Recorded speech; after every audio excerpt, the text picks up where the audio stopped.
اعوذ باللہ من الشیطان الرجیم بسم اللہ الرحمن الرحیم یسألونک عن الانفال قل الانفال للہ والرسول فاتقوا اللہ واصلحوا ذات بینکم واطیعوا اللہ ورسولہ ان کنتم مؤمنین۔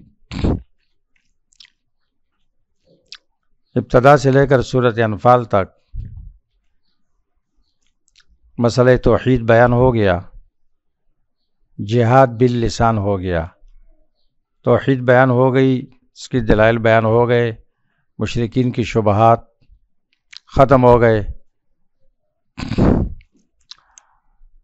اب سورۃ انفال سے جہاد بالسنان شروع ہو رہا ہے، یعنی اگر پھر بھی یہ نہیں مانتے تو اب تلوار اٹھاؤ، یہ لاتوں کی بتیں باتوں سے نہیں مانیں گے، فضرب الرقاب۔ تو سورۃ انفال اور سورۃ توبہ یہ دونوں جہاد کی صورتیں ہیں۔ سورۃ انفال میں قوانین جہاد اور سورۃ توبہ میں ان لوگوں کی تعیین کی گئی ہے جن کے ساتھ جہاد کیا جائے گا، جو کہ مشرکین ہیں، یہود، نصارہ، منافقین ہیں۔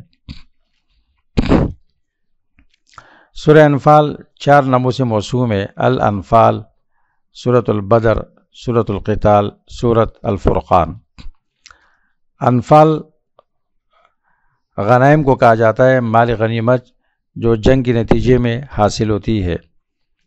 مسلمانوں نے اس بدر کے مبارک غزوے میں مال غنیمت حاصل کی تھی، تو اس لیے سورت کا نام سورۃ انفال ہے، اور اس میں اشارہ اس بات کی طرف کہ جو اللہ تبارک و تعالیٰ کی رضا کے لیے جو کچھ پیش کرتا ہے وہ ضرور کامیاب ہوتا ہے، اور اس کی کمائی کی دنیا آخرت دونوں میں ضمانت لی جاتی ہے۔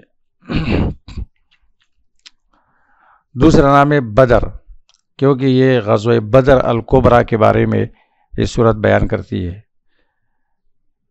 القتال، القتال اس کا نام اس لیے ہے کہ اسلام میں سب سے پہلے قتال کے بارے میں اس سورت میں بیان ہوتا ہے۔ الفرقان، فرقان کے معنی فرق کرنے والی، تو یہ سورت یوم بدر کو یوم الفرقان کہا گیا ہے، حق و باطل کا فیصلہ کن معرکہ ہوا ہے، اس لیے اس کا معنی ہے جنگ بدر یہ یوم الفرقان ہے، حق و باطل کا فیصلہ اس میں ہوا ہے۔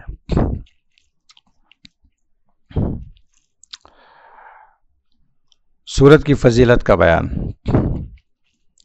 یہ سورت اسلام میں سب سے افضل جہاد کے بارے میں بیان کرتی ہے، اور افضل بندوں کے بارے میں بیان کرتی ہے۔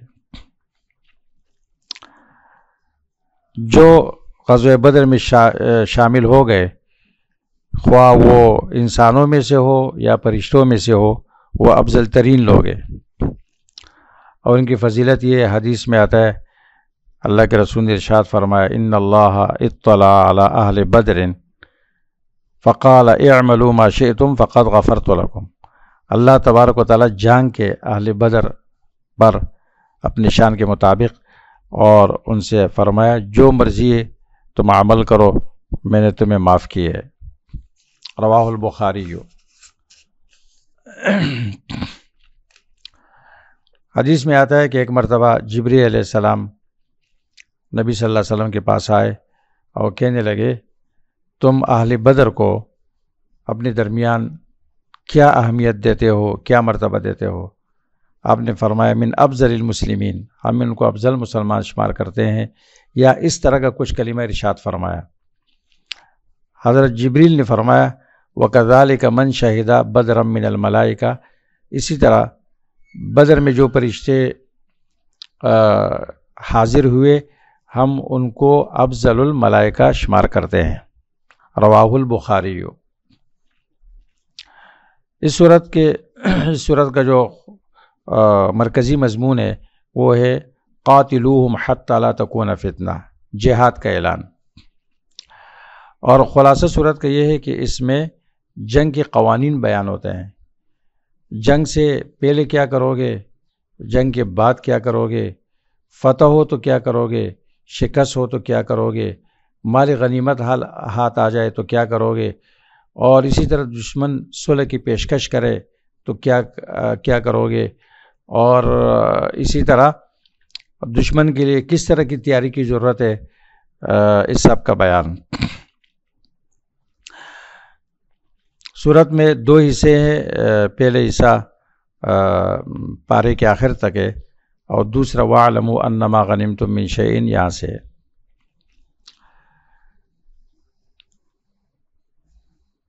اس میں پہلے حصے میں قوانین جہاد بیان ہوتے ہیں، اور کچھ دوسرے حصے میں بھی بیان ہوتے ہیں۔ اس کے ساتھ اس میں علتیں بیان ہوتی ہے اس بات کے لیے کہ مال غنیمت یہ اللہ اور رسول کا حق ہے، انہی کا حکم چلے گا اس میں۔ اکثر جو قوانین جنگ ہے وہ یا ایھا الذین آمنوا کے ساتھ بیان ہوتے ہیں، اور جو علل ہے وہ اس کے ساتھ بیان ہوتے ہیں۔ سورت کی جو بنیادی موضوعات ہے، سورت کی ابتدا مال غنیمت کی تذکرے سے ہے جو بدر میں حاصل ہو گئی تھی۔ یسألونک عن الانفال قل الانفال للہ والرسول فاتقوا اللہ واصلحوا ذات بینکم، اور اختتام بھی اسی پر ہوا ہے کہ جنگ کے نتیجے میں جو قیدی بن کر آئے تھے کافر، ان کا بیان ہے۔ یا ایھا النبی قل لمن فی ایدیکم من الاسری۔ اس طرح سورت کی ابتدا قتال سے ہے، اختتام بھی قتال سے ہے، کیونکہ پوری سورت جہاد فی سبیل اللہ اور اس کے بعض احکامات کے بارے میں بیان کرتی ہے۔ سورت کا بنیادی محور نصرت خداوندی کے قوانین، خواہ وہ ایمانی ہو یا مادی ہو۔ سورت کے موضوعات کا بیان۔ پہلا موضوع یہ ہے کہ میدان جنگ میں دشمن سے بھاگنا جائز نہیں ہے، اس سے ڈرایا گیا ہے اور اللہ کے غضب کی طرف دعوت ہے۔ آیت نمبر 15۔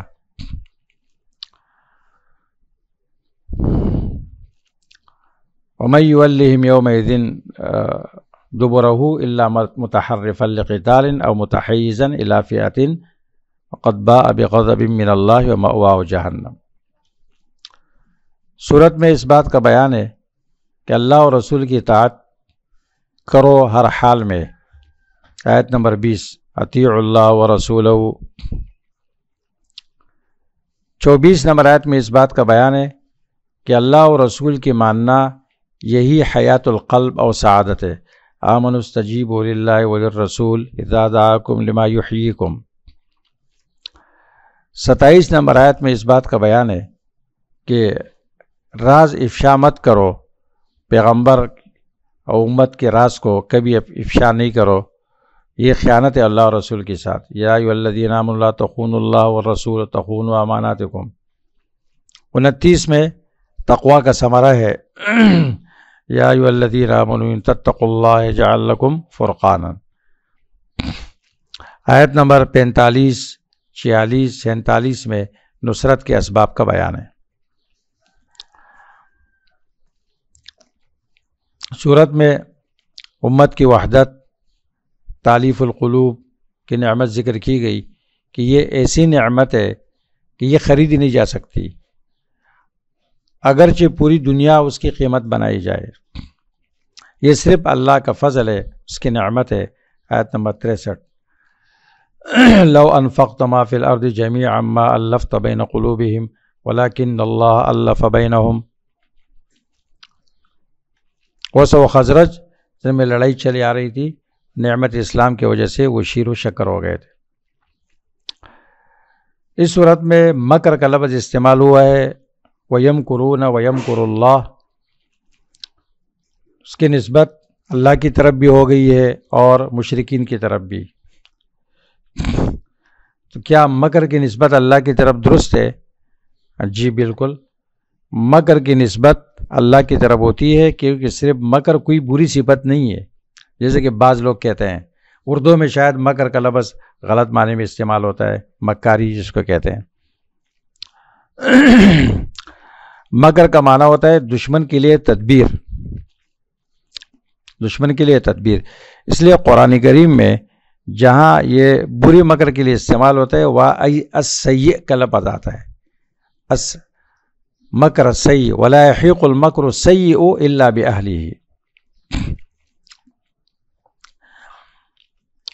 یہاں پر مکر کی نسبت اللہ کی طرف کی کا وَيَمْكُرُونَ وَيَمْكُرُ اللَّهُ، جبکہ خیانت بری صفت ہے اس کی نسبت اللہ کی طرف نہیں کی گئی. وَإِن يُرِيدُوا خِيَانَتَكَ فَقَدْ خَانُوا اللَّهَ مِن قَبْلُ فَأَمْكَنَ مِنْهُمْ، یہ نہیں فرمایا فَخَانَهُمُ اللَّهُ، کہا فَقَدْ خَانُوا اللَّهَ مِن قَبْلُ. سورت کی ابتدا صحابہ اکرام کے سوال سے ہوئی ہے انفال کے متعلق. جب انفال کا تعلق دنیا کے ساتھ ہے تو اللہ تبارک و تعالیٰ نے اس میں اختلاف کی وجہ سے صحابہ پر عتاب کیا اور تقویٰ کی طرف ان کی رہنمائی کی، اور یہ کہ دنیا کی وجہ سے کبھی بھی اختلاف نہیں کیا کرو، دنیا کی کوئی حیثیت نہیں ہے. سورت کے شروع میں صحابہ اکرام کے 5 اوصاف بیان کیے گئے.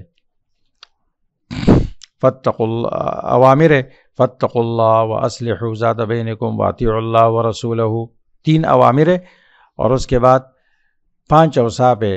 انما المؤمنون الذین اذا ذکر اللہ وجلت قلوبهم واذا تلیت علیہم آیاتہ زادتهم ایمانا وعلی ربہم یتوکلون اولئک هم المؤمنون حقا.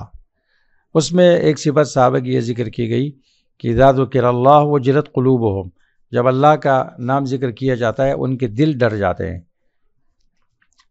یعنی رونگٹے کھڑے ہو جاتے ہیں. سورہ زمر میں تقشعر منہ جلود الذین یخشون ربہم، یہ نہیں فرمایا کہ صحابہ وجد میں آ جاتے تھے، ذکر ہوتا تھا تو وجد میں آ جاتے تھے. تو وجد میں آنا یہ ایک شیطانی عمل ہے. ابن کثیر نے لکھا ہے اللہ نزل احسن الحدیث کتابا متشابہا مثانی تقشعر، وہاں بھی لکھا ہے اور اس آیت میں بھی لکھا ہے کہ وجلت قلوبہم صحابہ کی صفت ہے. رسول اللہ صلی اللہ علیہ وسلم کی مجلس سے زیادہ مؤثر مجلس کس کی ہو سکتی ہے، اور صحابہ سے زیادہ مخلص کون ہو سکتے ہیں؟ تو کوئی صحابی پیغمبر کی مجلس میں وجد میں نہیں آیا، تو پیر کے مجلس میں جو لوگ وجد میں آتے ہیں یہ صرف شیطان ان کے اندر گھس جاتا ہے. ابن کثیر نے لکھا ہے. روح المعانی والا لکھتا ہے کہ وجد والے سے کہہ دو کہ سیڑھیوں پہ بیٹھ کے آپ وجد میں آ جاؤ، درخت پہ چڑھ کے وجد میں آ جاؤ، پہاڑ پہ بیٹھ کے وجد میں آ جاؤ، ہم مان لیتے ہیں کہ آپ کیسے وجد میں آتے ہیں. یہ صرف شیطانی عمل ہے. سورہ توبہ، ایک نام التوبہ ہے، دوسرا نام براءت ہے، تیسرا مقشقشہ، چوتھا الفاضحہ، 5واں المبعثرہ، 6واں البحوث، اور 7واں المدمدمہ. اتنے نام ہیں اس سورت کے. توبہ اس کا نام اس لیے ہے کہ کثرت سے اس میں توبے کا لفظ ہے، توبے کی طرف دعوت ہے، توبے کا حکم ہے، توبے کی ترغیب ہے. اور اللہ تبارک و تعالیٰ کو توبہ بہت پسند ہے، عذاب دینے کے مقابلے میں توبہ بہت پسند ہے. تو تاب یتوب اس میں بہت زیادہ ہے. براءت اس کا نام اس لیے ہے کہ سورت کی ابتدا مشرکین کی براءت سے ہو رہی ہے. براءت من اللہ و رسولی. مقشقشہ اس کا نام ہے، مقشقشہ کا معنی مخلصہ، یعنی وہ سورت جو اپنے پڑھنے و عقیدہ رکھنے والے کو نفاق اور شرک سے چھٹکارا دیتا ہے. الفاضحہ بمعنی رسوا کرنے والی، اس نے مشرکین کو رسوا کر کے رکھ دیا ہے. ومنہم ومنہم ومنہم کر کے اس نے مشرکین کو منافقین کو بالکل واضح کر دیا لوگوں کے سامنے. مقشقشہ مبعثرہ معنی اس نے ان کے برائیوں کو ظاہر کیا ہے اور لوگوں کے سامنے واشگاب کیا ہے. بحوث معنی کوج لگانے والی. اس صورت نے منافقین کے دلوں کا کوج لگایا اور مشرکین کے اس میں جو کچھ تھا، بغض تھا اور جو نفاق تھا اس کو باہر کیا ہے. مدمدمہ معنی المہلکہ ہلاک کرنے والی صورت، کیونکہ یہ مشرکین کے ہلاک کرنے کا سبب تھی یہ صورت. صورت کی ابتدا مشرکین کے ساتھ قتال کرنے سے ہوئی ہے. ان سے براعت، ان کے ساتھ قتال اور رفع موانع قتال، براءۃ من اللہ ورسولہ۔ اختتام بھی مشرکین سے اعراض کرنے کے ساتھ ہوئی ہے، جو اعراض کرتے ہیں تم بھی ان سے اعراض کرو، اگرچہ وہ قتال کے مستحق نہیں ہے، لیکن آپ اللہ سے مدد طلب کریں اور ان سے اعراض کریں۔ فَإِن تَوَلَّوْا فَقُلْ حَسْبِيَ اللَّهُ لَا إِلَٰهَ إِلَّا هُوَ عَلَيْهِ تَوَكَّلْتُ وَهُوَ رَبُّ الْعَرْشِ الْعَظِيمِ۔ حسبی اللہ لا الہ الا، بتا دیا کہ جو جہاد ہے وہ لا الہ الا اللہ کی وجہ سے، اور اس میں مشرکین کے ساتھ معاملات میں اسلام کا عدل بھی بیان ہوا ہے کہ اسلام کا نظام کافروں کے ساتھ بھی کتنا عادلانہ ہے۔ اس صورت کا مقصد بھی جہاد ہے انفال کی طرح، البتہ اس میں تعین مقتولین ہے۔ اس میں کہا قاتلوہم، جنگ کرو، اس میں سوال ہے کس کے ساتھ کرے، کہا قاتل المشرکین، مشرکین کے ساتھ کرو، یہود نصارہ کے ساتھ کرو، قاتل الذین لا یؤمنون باللہ ولا بالیوم الآخر ولا یحرمون ما حرم اللہ، منافقین کے ساتھ کرو، یا ایھا النبی جاہد الکفار والمنافقین واغلظ علیہم، منافقین کے ساتھ جہاد باللسان ہے۔ سورت میں 4 حصے ہیں، پہلے حصے میں مشرکین کا بیان ہے، مشرکین کے ساتھ جہاد کا حکم، اور رفع موانع قتال ہے، جو رکاوٹیں بن سکتی تھی اور جو اشکال پیش آ سکتا تھا ایک ایک کر کے اس کو رفع کیا گیا ہے۔ اس کے بعد پھر دوسرا حصہ پھر منافقین کے بیان میں ہے، دوسرا حصہ یہود نصارہ کے بیان میں ہے، قاتل الذین لا یؤمنون باللہ، اور ان کے ساتھ جہاد کے اسباب بیان کیے گئے، لا یؤمنون باللہ ولا یحرمون ما حرم اللہ ولا یدینون دین الحق من الذین اوتوا الکتاب حتی یعطوا الجزیۃ عن ید وہم صاغرون، کہتے ہیں ان کے ساتھ جہاد کرو، اللہ پر ایمان نہیں لاتے ہیں، دین حق کے تابع نہیں ہوتے ہیں، اور ان کے ساتھ جہاد کرو کیونکہ انہوں نے مولویوں پیروں کو خدا بنا رکھا ہے، اتخذوا احبارهم ورهبانهم اربابا من دون اللہ، حلال و حرام میں ان کی ایسے مانتے ہیں جیسے اللہ کی مانی جاتی ہے، شریعت حکم بالتشریع، ان کو شارع بنایا، شارع کا درجہ دیا ان کو، اور یہ بتا دیا کہ یہ یہود نصارہ لوگوں کا مال کھاتے ہیں، یا ایھا الذین آمنوا ان کثیرا من الاحبار والرہبان لیأکلون اموال الناس بالباطل ویصدون عن سبیل اللہ، ایمان والو بہت سارے مولوی و پیر لوگوں کا مال کھاتے ہیں نہ حق طریقے پر اور سیدھے راستے سے لوگوں کو روکتے ہیں۔ یہ یہود نصارہ میں بھی تھے، یہ آج بھی ہے، بہت سارے مولوی و پیر لوگوں سے 1 نمبر پیسہ لے کر 2 نمبر دین فراہم کرتے ہیں اور قرآن سے ان کو منع کرتے ہیں۔ اس لیے عبداللہ نے مبارک رحمہ اللہ نے فرمایا کہ ما افسد الدین الا الملوک و احبار سوء و رہبانھا، دین کو 3 قسم کے لوگوں نے بگاڑا۔ اس شعر کا ترجمہ بھی اردو شعر میں بھی ہے خرابی دین کے ان 3 سے، شاہ ظالم، پیر جاہل اور مولوی بے دین سے، لوگوں کو شرک اور بدعت پہ لگاتے ہیں، ان سے پیسہ لیتے ہیں۔ تو تیسرا حصہ یا ایھا الذین آمنوا اذا قیل لکم انفروا فی سبیل اللہ، وہ والسابقون الاولون تک چلتا ہے، یہ منافقین کے بیان میں ہے، اور چوتھا حصہ والسابقون الاولون سے آخر تک پھر مخلص مسلمانوں و صحابہ کرام کے بیان میں ہے۔ اب سورت کی بنیادی جو موضوعات ہے وہ کیا ہے؟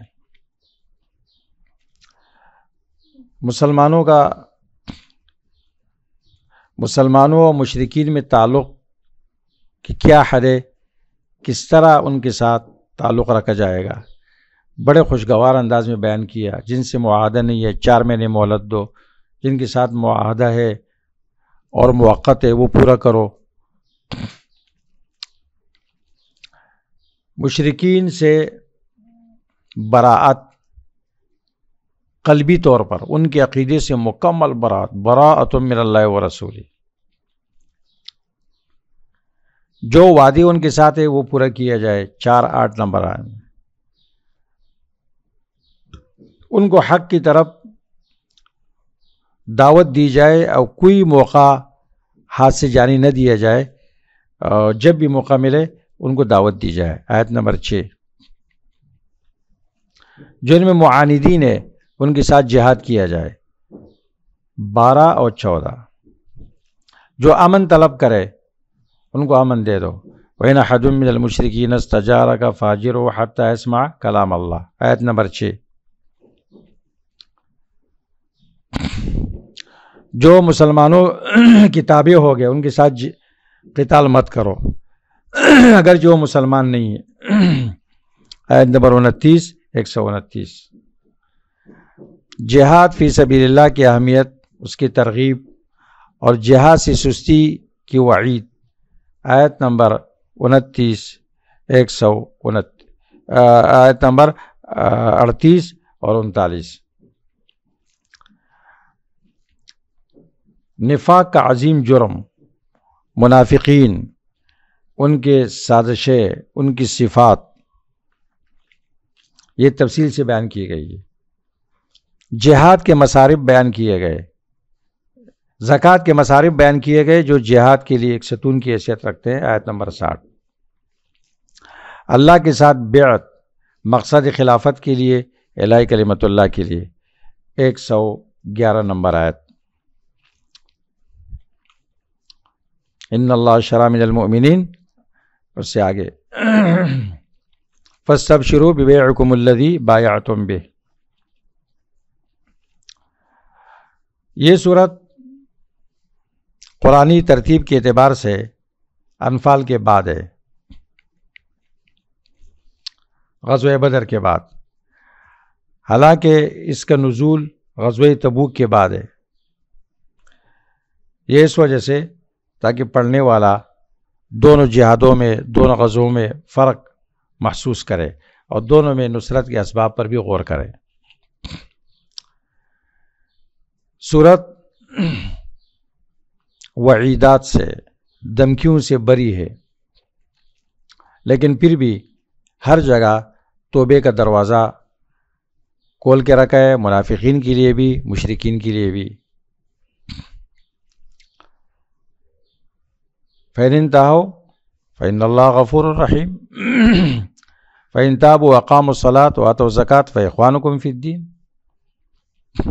توبے کا لفظ اپنے تمام مشتقات کے ساتھ 17 مرتبہ اس میں آیا ہے،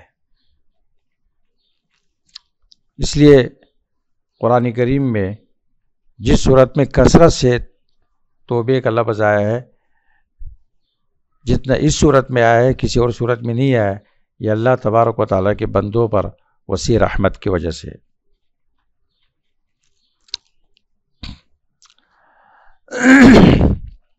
صورت نے توبے کا دروازہ سب کے لیے کھول کے رکھا ہے۔ دیکھو مشرکین محاربین کے توبے کا بیان 5، 10، 11، 15 نمبر آیت میں، مومنین متخاذلین کے توبے کا بیان 24 اور 27، اللہ پر توکل نہ کرنے والوں کی توبے کا بیان 27، منافقین اور مرتدین کی توبے کا بیان آیت نمبر 74، مترددین شک والوں کی توبے کا بیان 102۔ توبے کی نسبت نبی صلی اللہ علیہ وسلم اور صحابہ اکرام کی طرف بھی ہوئی ہے، لقد تاب اللہ علی النبی الاخری 117 نمبر ہے۔ اور متخلفین جہاد سے پیچھے رہنے والے کی توبے کا بیان 118۔ سورہ توبہ وہ صورت ہے جو حجۃ الوداع کے بعد کامل صورت نازل ہوئی۔ اس میں اشارہ اس بات کی طرف کہ توبہ کبھی بھی بندے سے جدا نہیں ہوتا ہے، جو بندہ اللہ کی طرف جاتا ہے ہر وقت وہ توبے کا محتاج ہے، توبہ اس کے ساتھ ہونی چاہیے، اس کے راستے کے ابتدا میں، بیچ میں، آخر میں، ہمیشہ توبہ ہی توبہ اس کو کرنی چاہیے۔ ان اللہ شرع من المؤمنین انفسهم واموالهم بان لهم الجنہ، اس میں اللہ تعالیٰ نے جانوں کو مقدم کیا مالوں پر، کیونکہ نفس ہی خریدی گئی ہے۔ ان اللہ شرع انفسهم، اصل جو عقد ہے اس کی بنیاد نفس ہے، انسانی جان ہے، مال اس کی تابع ہے، کیونکہ جب جان ہاتھ میں آئے گی تو مال خود بخود آئے گا، مال اس کی تابع ہے۔ اس صورت میں منافقین کے بارے میں یہ کہا گیا انکم رضیتم بالقعود اول مرۃ فاقعدوا مع الخالفین، بے شک تم راضی ہو گئے بیٹھنے پر پہلی مرتبہ، تو اب بیٹھے رہو پیچھے رہنے والوں کے ساتھ۔ جو اللہ تعالیٰ کے حکم بجا لانے میں سستی کرتا ہے، جب اس کا وقت آ جائے تو کیا ہوتا ہے پھر؟ اس کو یہ سزا ملتی ہے کہ آئندہ اس کو اللہ کی مرضی کی توفیق نہیں ملتی، اس عمل کی توفیق نہیں ملتی۔ اس لیے نماز کا وقت آ جائے فوراً نماز پڑھو، زکوٰۃ کا وقت آ جائے زکوٰۃ ادا کرو، حج کا وقت آ جائے حج کرو، جہاد کا وقت آ جائے جہاد کرو، کیونکہ جو سستی کرتا ہے پھر اس کو توفیق نہیں ملتی منافقین کی طرح۔ ایک اور اہم بات وہ یہ ہے کہ اس صورت کی شروع میں بسم اللہ کیوں نہیں ہے؟ اس کے بارے میں رئیس المفسرین عبداللہ ابن عباس رضی اللہ عنہما فرماتے ہیں کہ میں نے سوال کیا تھا عثمان رضی اللہ تعالیٰ عنہ سے جو جامع قرآن ہے کہ یہاں بسم اللہ کیوں نہیں ہے؟ تو عثمان رضی اللہ تعالیٰ عنہ نے فرمایا کہ ان رسول اللہ صلی اللہ علیہ وسلم اذا نزل علیہ الشیء یدعو بعض من یکتب عنده فیقول ازعوا هذه السورة التي فيها كذا وكذا۔ تو اللہ کے رسول کی عادت مبارکہ یہ تھی کہ جب بھی قرآن میں سے کچھ نازل ہوتا آپ اپنے پاس کاتبین وحی صحابہ اکرام کو بلا کر کہتے یہ آیت رکھو فلاں فلاں جگہ میں فلاں فلاں صورت میں جس میں یہ آیا ہے۔ فرماتے ہیں کہ انفال مدینہ میں اول نازل ہونے والی صورت اور براءت قرآن میں سب سے آخر میں نازل ہونے والی صورت، دونوں کا مضمون بھی ملتا جلتا ہے۔ اللہ کے رسول کا انتقال ہو گیا، انہوں نے ہمارے لیے اس میں کچھ بھی بیان نہیں کیا، تو میں نے گمان کیا کہ یہ توبہ بھی انفال کا حصہ ہے، اس وجہ سے دونوں کو میں نے ملایا، اور میں نے بسم اللہ بیچ میں نہیں رکھی، جگہ خالی رکھی، ہو سکتا ہے کہ اس کا حصہ نہ ہو، مستقل صورت ہو۔ تو رواہ الترمذی والنسائی والحاکم، سر مرقات میں بھی یہ لکھا ہے۔ یعنی مکمل قرآن توقیفی ہے، اور یہ دو صورتیں ان کی ترتیب اجتہادی ہے، عثمان رضی اللہ تعالیٰ عنہ کے اجتہاد سے ہے، اور ان کا یہ اجتہاد لوح محفوظ کے بالکل مطابق ہے۔ ایک اور اہم بات اس صورت میں منافقین کی صفت میں وَمِنْهُمْ مَنْ عَاهَدَ اللَّهَ وَإِنْ آتَانَا مِنْ فَضْلِهِ لَنَصَّدَّقَنَّ وَلَنَكُونَنَّ مِنَ الصَّالِحِينَ۔ بہت سارے مفسرین یہاں لکھتے ہیں کہ یہ ثعلبہ ابن ابی حاتب کے بارے میں ہے، یہ بات غلط ہے، وہ بدری صحابی ہے، یا منافقین کی بات چل رہی ہے وَمِنْهُمْ، اور ان کو جو مغالطہ ہے وہ یوں ہو سکتا ہے کہ شاید اس نام کا کوئی منافق بھی تھا جس کا نام بدری صحابہ کے ساتھ ملتا ہے۔ اس کے بارے میں جو قصہ کہانی لکھی ہوئی تفسیروں میں وہ درست نہیں ہے۔ اس طرح اس صورت میں یہ ہے کہ یعتذرون الیکم اذا رجعتم، پیغمبر یہ منافقین عذر پیش کریں گے جب آپ ان کے پاس جائیں گے، تو قل لهم لا تعتذروا، آپ عذر قبول مت کرو، لیکن اس کے باوجود اللہ کے رسول نے عذر قبول کیا، کیوں؟ کہتے اللہ تعالیٰ نے ان کو بشخصی ہی منافقین کی تعین نہیں کی تھی، تو ہر ایک کے اندر یہ احتمال تھا، اس لیے آپ نے ان کا عذر قبول کیا۔